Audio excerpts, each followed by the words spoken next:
Karuvannur bank ക്രമക്കേട് കേസിൽ പ്രതി പി.കെ. അരവിന്ദാക്ഷന് ജാമ്യം ഹൈക്കോടതിയാണ് ജാമ്യം അനുവദിച്ചത്. 10 ദിവസത്തേക്കാണ് ജാമ്യ വിവരങ്ങളുമായി ഷപ്ന സിയാദ് തുടരുന്നുണ്ട്. ഷപ്ന, പറയാം. സേതുലക്ഷ്മി, ഹൈക്കോടതിയാണ് ഇപ്പോൾ 10 ദിവസത്തേക്ക് അരവിന്ദാക്ഷന് ജാമ്യം അനുവദിച്ചിട്ടുള്ളത്. മകളുടെ വിവാഹ ആവശ്യവുമായി ബന്ധപ്പെട്ടാണ് ജാമ്യം അനുവദിച്ചത്. കരുവന്നൂർ സഹകരണ ബാങ്ക് തട്ടിപ്പ് കേസിലെ 3ാം പ്രതിയാണ് അരവിന്ദാക്ഷൻ.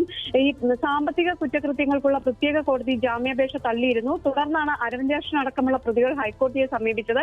ഈ കേസുമായി ബന്ധപ്പെട്ട് ജാമ്യം അനുവദിക്കണം എന്ന് ഹൈക്കോടതിയിൽ ആവശ്യപ്പെട്ടിരുന്നു. എന്നാൽ ED ഇതിനെ ശക്തമായി എതിർക്കുകയും ചെയ്തിരുന്നു. കരുവന്നൂർ സഹകരണ ബാങ്ക് തട്ടിപ്പ് കേസിലെ പ്രതികൾക്ക് കോടികളുടെ കള്ളപ്പണം വെളുപ്പിക്കൽ ഇടപാടുമായി നേരിട്ടും അല്ലാതെയും പങ്കുണ്ട് എന്ന് എൻഫോഴ്സ്മെന്റ് ഡയറക്ടറേറ്റ് ഹൈക്കോടതിയെ അറിയിക്കുകയും ചെയ്തിരുന്നു. ഇത് രാജ്യത്തിനെതിരായ കുറ്റകൃത്യമാണ്, അതുകൊണ്ട് ഇവർക്ക് ജാമ്യം അനുവദിക്കരുത് എന്ന നിലപാടാണ് EDയുടേത്. ഇന്നിപ്പോൾ ഹൈക്കോടതി ഏതായാലും ഇടക്കാല ഉത്തരവാണ് നൽകിയിട്ടുള്ളത്. 10 ദിവസത്തേക്ക് മാത്രമാണ് അരവിന്ദാക്ഷൻ പുറത്തിറങ്ങാൻ സാധിക്കുക. മകളുടെ വിവാഹവുമായി ബന്ധപ്പെട്ടാണ് ഈ ഇടക്കാല ജാമ്യം.